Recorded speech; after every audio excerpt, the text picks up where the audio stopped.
two of your legends from Limerick. We've got a two-time All-Star winning goalkeeper, two-time Munster winner, two-time league winner in Joe Quaid. Ooh. Come on out, Joe.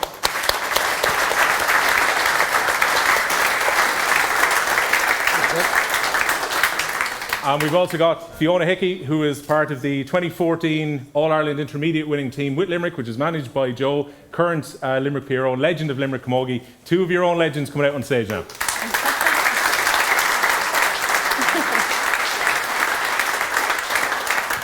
Guys, it's lovely to have you here. The hype is building this week. I mean, the flags are out on the bridges. Joe, are you excited? Yeah, look, I suppose seeing as Scahill came down with the maroon top on him, I'm glad he did, because the blood doesn't show up too much in it. So yeah, look, it's a, I suppose coming from my perspective, it's a strange thing to say. We're getting used to it. When I was hurling, we were getting used to getting the finals but losing them. But the lads, they're just a phenomenal bunch. You know, I think, to be honest, it's in their hands at the moment to lose it. But as Paul Murphy showed us in 19, even when you're going as hot favourites, things can go badly or wrong, and we can come out the wrong side of it. But in John and Paul we trust, and I think we should be okay. You did mention that you're getting used to them winning at the moment, but you did also mention that you were used to losing a long time ago. But what's it like now? Did you feel jealous the first All-Ireland win in 2018? What was it like in the stands for it? No, believe me, it was nearly as bad in the stands as it was in the field in '94. I'll never forget the last free that Joe Canning hit. I actually turned my back and faced the back of the Hogan stand. I was right on the 14, and I said, I'll pick a Galway jersey and I'll pick a Limerick jersey, and I heard the free being hit, and no one fucking moved. And I said, what in the Christ is after happening? And I turned around, it was just dropping the edge of the square, and my heart sank. I said, because all it would have taken was a deflection. It wouldn't even have to be a connection. And just to see Tom Condon coming out with it, it was just unbelievable. No, the bollocks, he hit one of the Galway lads the belt of his shoulder, and we weren't sure whether the whistle had gone, and we thought the whistle was gone for a free in.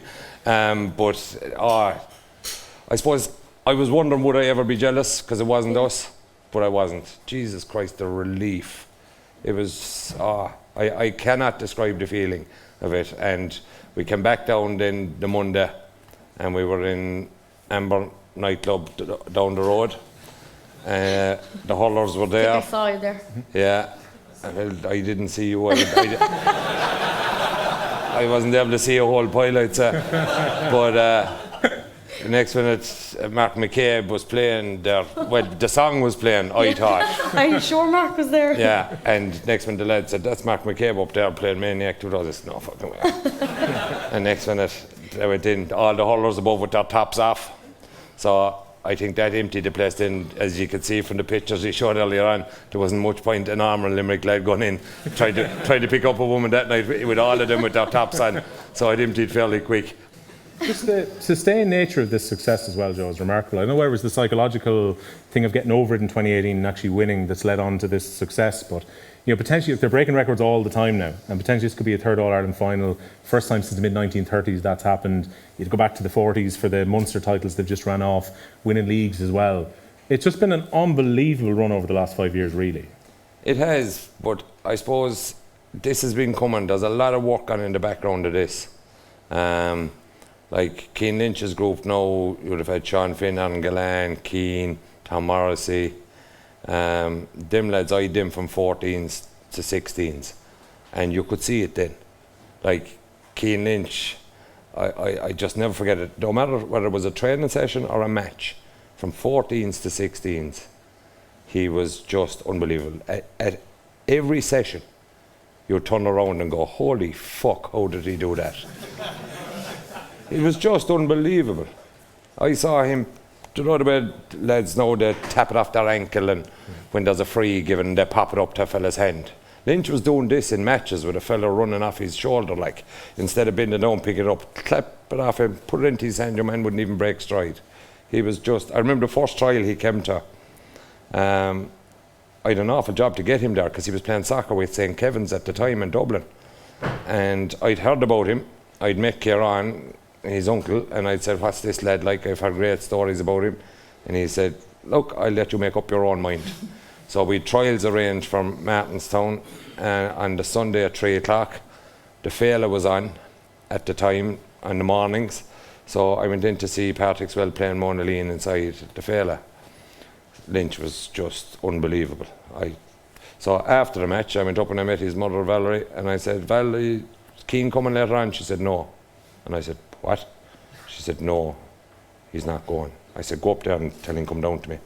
So I got him down and I said to him, I said, you're not coming this evening? He said, no. I said, why? He said, look, I don't want to give up the soccer.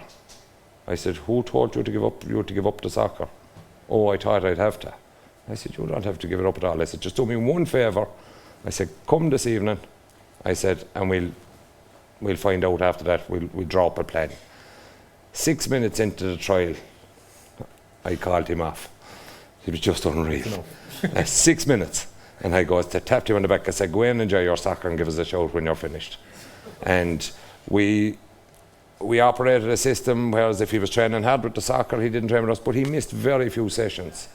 But he was just, apart from being an unbelievable hurler, the likes of him, Sean Finn, Tom Morrissey, Aaron, all the lads we had, they were just good people. And you knew at that age there was something special brewing. And to be fair to John Kiley and Paul Kinnerk and the lads, they've got the best out of them. Do you know, people say about a team reaching or they have potential. The only reason a team has potential is because they've won fuck all. Because if they've won something, they won't be classed with having potential. But I suppose when the lads got them, they were a team with potential, and the lads have got their potential out of them now, and it's, Jesus, it's just brilliant to sit down and watch it. It's poetry in motion. And to be fair, the Munster final, I don't know whether there's any Clare lads here, but to be fair, they cut us, they beat us, they outscored us, they couldn't beat us. Do you know, and at any stage in that match, I don't think anybody could have turned around and said not one of the Limerick lads panicked. So I'd say the work that Caroline Curran is doing in the background with them is phenomenal. I could badly do with her at home. I've 3 to 4 kids up there now, and I'd say if I could get her up to work with a few of them, it might be no harm. But just the calmness she brings to that, like, is just phenomenal. Like, because I actually had a conversation with a man today. The time Seamus Flanagan got the tap in the back, then he got the second one. We were just saying if it was Mike O'Callaghan in my day, he wouldn't have even got the first tap, because by the time your man had the hurley drawn back, he'd have probably been looking for his teeth around the 21. Do you know? And to have that much self-discipline, for a team, by the way, that are highly indisciplined. According to Dolan locally, yeah. Well, to be fair now, and I said it before the Munster final, I was doing a preview thing out in Dell, and Niall Gilligan was out there, and he was saying about Limerick playing the edge and playing over the edge, and I said, look, we'll be all right once the Clare lads with the vertigo get it sorted out, you know, because they have an awful problem falling over at times.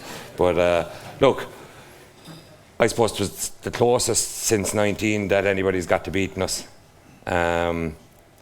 Did they frighten us? Absolutely. But just the manner in which the lads saw out the game in extra time was just a joy to watch.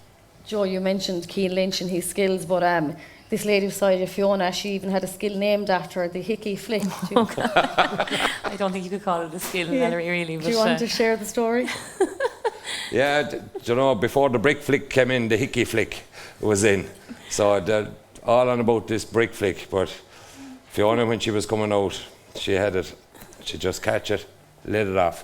She didn't believe in running further than she had to, so there was, but she didn't have to, because she was always out in front. So it was a case of, if she'd her job done, okay, who's next? There you go.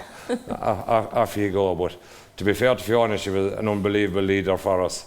Fiona will tell you straight out, like, that bunch of girls, they weren't yes people. and we hadn't yes people on the line. Just because I said something didn't mean it was gospel, and no better woman than Fiona to take you on. I don't think there's too many groups of girls playing camogie out there now that are yes girls. No, that's definite. But the bunch I inherited with them was just like I did a stupid thing the first year I took them over. Number one, I'd never been at a camogie match. I'd never seen any of the girls' hull, and at the first meeting we went to, I told them I'd get them to Croke Park. I did. I should have told them we'd win in Croke Park. We didn't. And 13, I swear to God, we went down, remember we went down to Hill 16 after the match. And I said, I'm sick to the fucking shit of this place and losing. I said, the next, I promise you one thing, I said, if we stick together, we'll be back here next year and we'll win. And we did, and just, I think the same year the minors were after losing the All-Ireland final the week before, and just to see someone from Limerick in my lifetime go up the steps of the Hogan stand and lift a cup, it was just phenomenal. And what was he like as a coach? I'd slip away and all that. Come on. I was laughing with him backstage. I was like, how do I say that the professional relationship between players and management wasn't as strict with as Brian Cody was, without sounding like things went. You know, you can get free hurleys. We had never once been given a free hurley. We'd been given nothing ever. And Joe was like, Jesus, do you not get free hurleys? Do you not get mileage? Do you not get this? Do you not get that? We're like, no. He said, go away there into town. Go into, it was Willie Banks' shop, wasn't it? Yeah. In Castletroy Shopping Centre at the time. You can have all the free hurleys you want. We said, by the way, I hadn't this cleared with fucking no one. And Willie's a friend of mine, and he won't mind me saying it. As another friend of mine, John Downey, knows Willie very well now. Willie'd be known for being a bit frugal. Oh. You know, he wouldn't be the greatest spender at times for certain things. So if he got caught for the money, we didn't give a shit. I'd say one of the girls, not naming names, didn't know Brian. Yeah. I'd say got five hurleys. One day she went in and she got 5 hurleys. She said, fuck this. She's like, we're going to get caught for this somehow, so I'm going to get it when I can. Yeah. Willie didn't mind, he was getting paid. But in a way, it was great to introduce some level of professionalism, I suppose. getting someone in that hadn't been to a camogie match. Did that worry you at all? No, absolutely not. It was probably the best thing that happened to us because, you know, I suppose all he was used to was, you know, people being given food after training, having showers, having dressing rooms. You had the under 14 lads for us, wasn't it? Yeah. As Keane Lynch them. Like, they were treated 10 times better than we were. Oh, they were, because he used to be training after us, and we'd be coming out, and we kind of introduced it with the underage lads. Food. We never got we'd hot have food. rolls or we'd have hot food for them. We always made sure, just even a small thing when the kids were coming and the parents were coming, we used to pick up a carton of milk, box of tea bags, a packet of biscuits, put them into the kitchen so that when the parents were around waiting for the kids, they could go in and make a cup of tea. And then the bond that developed was all the parents were meeting inside. And then we come out, there'd be 7 or 8 of the girls training, they'd have no gear, there was no food. Sometimes there was probably very few people there to even train you. And I said, Jesus, that's some shit show. And I was asked by Sean Condon at the time, I was the coaching officer with the county board, the hurling board, and he rang me and he said, we're in dire straits here, will you come and sit in at a meeting? And I went, I think Michelle Casey, Jamesy, Sean Condon, Dor Corton, there was a few more people that went the upstairs in the Cook-Cullen, which is now closed, sadly, Christy Murphy's place, and it was like an old IRA meeting. It was, you know, everything in quiet, you know. Right, lads, stick the head in the bar. No, lads, you have to go around the back. This meeting shouldn't be taking place, like. So up we went, and I sat back, and Michelle Casey, who was retired 2 or 3 years at that stage, came in to give her speak in it, and I sat back. They were all talking about what was going on. Sean turns around to me and he says, what do you think? I said, I wouldn't hurl for you fuckers anyway. I said, how in the name of God do you expect that to happen? I said, no one will hurl. I said, for the way you're treating them. So they asked me would I take it on, and I said no. I said I'll give you a hand. I met with past players and I met with the current players, met with the clubs and tried to put a structure in place for them. Still no notion of getting involved. Still had no notion of even going to a camogie match, to be honest. So I was in line for the minor job, but that's another show on its own. And I didn't get the minor job. And fair play to Sean Connon, I'd say about 3 days after, he didn't even leave the dust settled. He said, you're at nothing now, you might as well take the job. So we took the job, and mentioning Michelle Casey and my kind of strange management style at the time, I met Michelle inside in Nancy Blake's one night. And I said, have you any notion? She was retired 2 or 3 years at that stage. I said to her, are you coming back? She says, I can't come back, she says. I'm gone, I'm finished, look at me. I says, and I left her that night. We actually pulled down here to Clem Smith's to see was he open. And strangely enough, a scale was probably inside. Wouldn't leave us in, the place was closed, and I said to her, getting out of the taxi, I said, get yourself fit by January, I said, and I'll make you captain. Who was captain? 13, Michelle Casey. And I'll never forget to this day, the 14 All-Ireland, I knew that was it. She was playing full back for us. She walked over, there was tears running down her eyes. I just caught her helmet and I turned it, and I did that around Croke Park. I said, what a fucking place to go out, because I knew she was going to pack it in at that stage. And just little things like that, that's what means more to me than anything, is that people can get an opportunity like Fiona did. Like, not too many people have walked up the steps of the Hogan stand from Limerick. Okay, the last few years, Declan has, but he's been the only one. You had an opportunity to do it. Previous to that, it was a long time, and just to be able to be, I suppose all we are is facilitators. My time is done. I can't win any more medals, but to see teams progressing like that, and to see a Limerick Camogie team go up the steps of Croke Park was a hugely proud moment. Well, like, naturally, Joe, it's very different when you're a player compared to being a coach. But like in recent years, I mean, I imagine 14 had to mean an awful lot, particularly where you go to Croke Park twice as a player, 94, 96, and lose out and have to walk by. I can't remember them. Yeah, sure didn't happen. As an Offaly man, I can't remember it at all. But when it came to 14, like, that had to be particularly meaningful after, you know, those 2 disappointments. And then, like, you got to be a winning manager with both Kildare, with Christy Ring, and Westmeath with the Christy Ring within Croke Park as well. Had to be particularly special given, you know, the disappointment you would have had at that venue as a player. Yeah, Croke Park is an absolutely fantastic venue, but is shit when you lose. Yeah. It's simple as that. It's unbelievable when you win, but the place just swallows you up when you lose. Not everybody gets the chance to go up there and win as a player or a manager. I've always said it, that I'll never have regrets in my career. For the simple reason is what happened. You know, it's part of history, it's part of what makes you who you are. I was talking to Valerie and James there, or Paul before there, I said, my Laker Gale, I said, would never have been made if I didn't lose 2 All-Irelands in one ball. Or a test, yeah, exactly. You know, if I had a pair of balls and 2 All-Ireland medals, there'd never been one made about me. You know, so you take the small victories.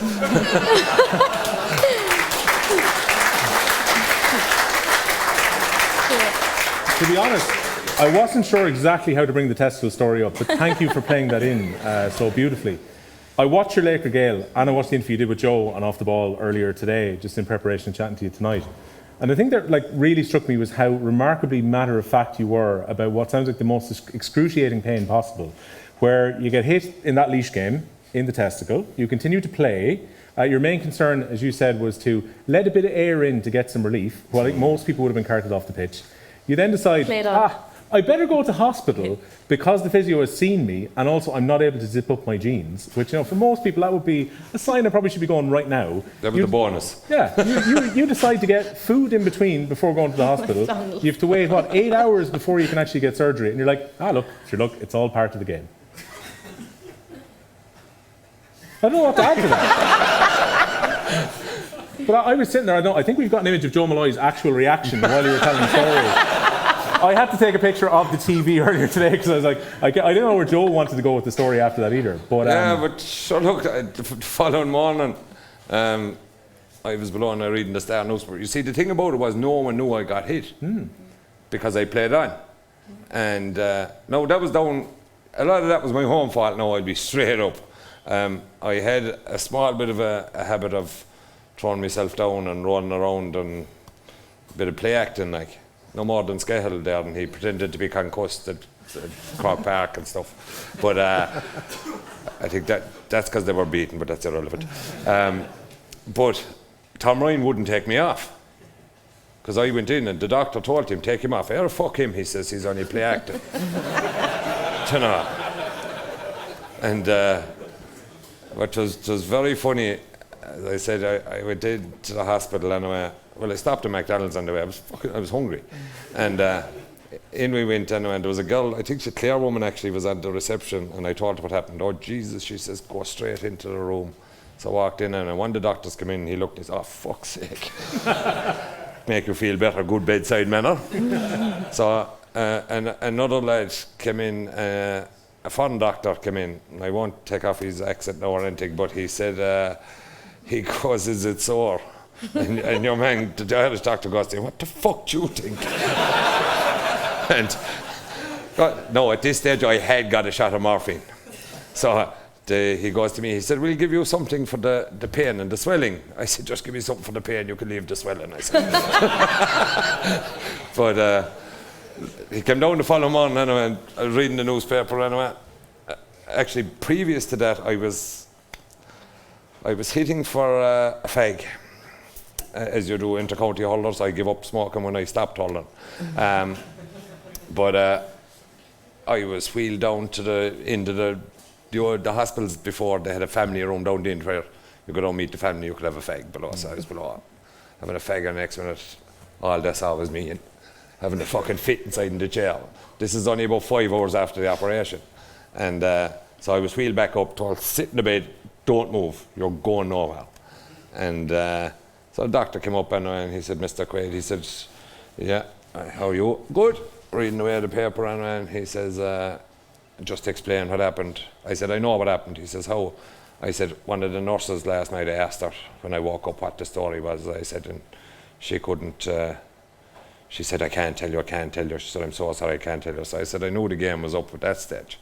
And he goes, okay, it exploded on impact, blah, blah, blah. And I said, yeah, fair enough. And he goes, do you want counselling? For what? I said, will I get it back from me? And he said, well, no, I'm grand, so I said, that's all right. Joe, you were only 25. I know you're laughing and joking about it, but did the serious side of it come into? Did you think about, it's gone, I've lost it, children? Did anything like that come into your head? You were only 25. No, and to this day I'm regretting didn't blow the tube off me the other day.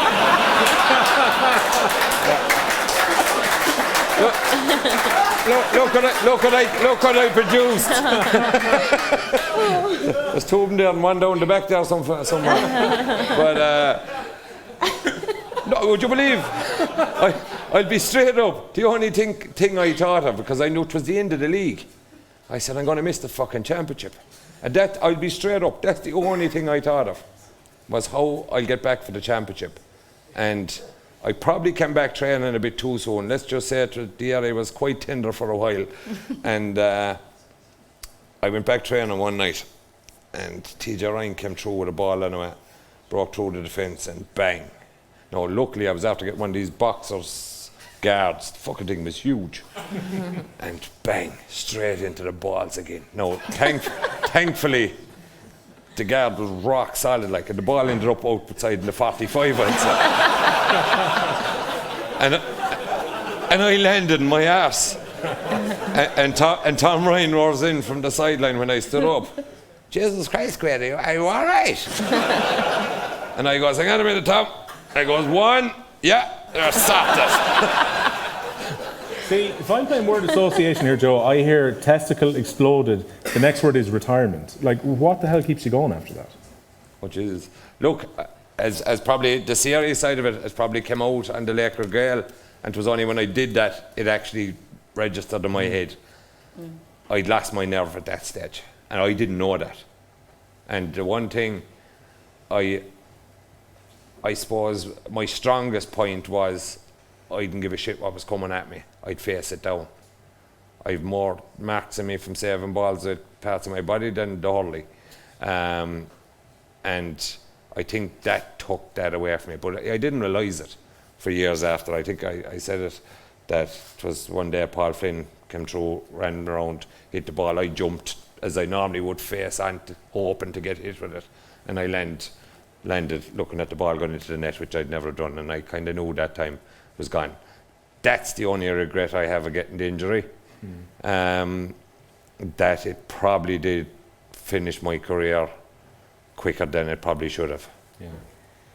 Before we let you go, we'll have a chat with you later on. Fiona, he did mention that you were one of very few to go up the steps of the Hogan, a very fond memory of course. 100%, yeah. I think we were talking about the Hill 16 there, like the day we lost to Galway in 2013. We definitely could have done with Carling Curd that year. It was completely over. We were completely overwhelmed. Not a clue. Not a clue what was going to happen, and everyone talks about it like that. Oh Jesus, you have to lose one to win one, and I can promise you that is not true. yeah, not in your case, sorry, No. Joe. But 2014, I think, in 2013, the day after we had a few. The day after we had a few in Nancy's as well, I'd say. Smiths. Smiths, it was the Smiths, yeah. It was back in the good old days. But I think we were kind of like, geez, only 364 days to Croke Park. We kind of knew we lost it ourselves, so it was really good to kind of know that we had. I think one of the best things about you as a manager was that you didn't have a clue about Camogie, because we got free hurleys, we got food, we had showers, we had dressing rooms, we got new jerseys. I remember the day you asked me, we were doing something in the Gaelic grounds, you said, Hickey, where's your favourite spot in Limerick? I said, the Icon. They're our new sponsors. So we got sponsored by Smiths that year. Things like that, I suppose, as unprofessional as he is, he brought a level of professionalism to Camogie that we hadn't seen before. So yeah. No, it was unreal, and just to get there at that time. And I think, like we talked about 2014 a lot, in 2017 we won a Munster Championship. You had gone at that stage, we won a Munster Championship, we beat Cork in a Munster final. I think I was getting married about 2 weeks later, and my mother was pleading with me not to play the match in case I'd knock out a few teeth or something. But the one you were sent off in, no? It wasn't. I'd say I got a cheeky yellow. A cheeky yellow. She was sent off in a Munster final, I'm sure. I'd say we lost that day. Oh, sorry about that. We lost, no, that was a draw. The discipline. When I left the discipline went to shit. But things like that, I don't think we ever would have won that if we hadn't won 2014. We had that experience. So beating Cork in the Munster final was unreal as well. And I suppose the girls are still driving it on now at the moment. Tough times. I suppose a split season, it doesn't help the weaker teams. The stronger teams are getting stronger, and I suppose the weaker teams are seeing, geez, I could have a summer, what am I playing for? I could have a summer off here and I could go back and play with my club, so. They have a chance. They're still quarter-finals, could be a spot. They Bantrim the weekend. Yeah, and the amount of girls there this year playing with Limerick seniors that haven't worn a Limerick jersey, I'd say, very rarely grown up, there's great, I suppose, blood of new players going on at the moment, and I suppose John Innes has been commended there, and Dara O'Grady and Declan Nash come back in, and it's great. The girls are, if they make that quarter-final spot now, hopefully they'll beat it. They have a long old trip up to Belfast now at the weekend. They're playing in Carrigan Park, so fingers crossed they'll get over the line and make the quarter-final, and it'll be a great achievement because, things aren't always easy. But, Caoimhe Costello will be on form. Oh my Thank God they have her. She was unreal that day, like in 2014, and she's still driving on. I don't think she's missed a season since, and I think that's one of the problems. I think that, I suppose, the so-called weaker counties have the lack of continuity of players. Like, you look at players and management, you know what I mean? We've had a lot of managers over the year and a lot of different, I suppose, turnover of players. It's very hard to stay at something when you can't see, I suppose, the finish line. You look at the likes of Galway, you look at Sarah Dervan playing a fullback under Colin Murray for how many years now. The continuity is huge there. So I suppose we're going to try and get back to those levels, and Caoimhe's leading the way, definitely. Well, we wish them the very best the weekend against Antrim, of course. Well, thank you so much, Fiona, Hickey and Joe Quaid. We will get them back up in just a little bit. Cheers. Thanks, guys.